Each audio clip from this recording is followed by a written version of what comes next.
Nella rielezione di Sergio Giordani, la presenza del Partito Democratico, che ha cambiato segretario nel gennaio di quest'anno, è stata discreta ma costante e sembra aver dato un valore aggiunto, visti i risultati, alla candidatura e quindi alla riconferma del primo cittadino padovano, una spinta positiva che si è vista anche a Verona, con Damiano Tommasi che andrà al ballottaggio. Mettendo al centro le nostre proposte sulla sanità, sui servizi pubblici, sull'autonomia, sull'impresa e la nostra capacità di fare unità con le altre forze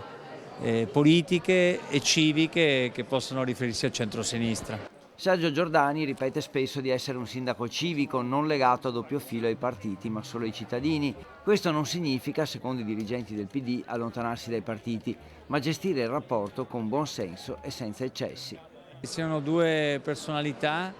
che hanno un forte radicamento con la città e il PD è riuscito a essere un soggetto federatore di un'ampia alleanza, quindi abbiamo scelto le personalità migliori e non c'è nessuna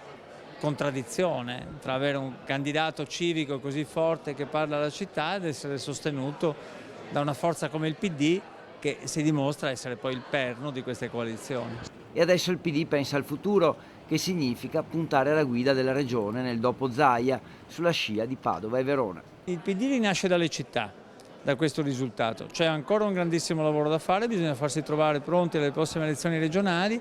con un programma, un progetto comune di un'alleanza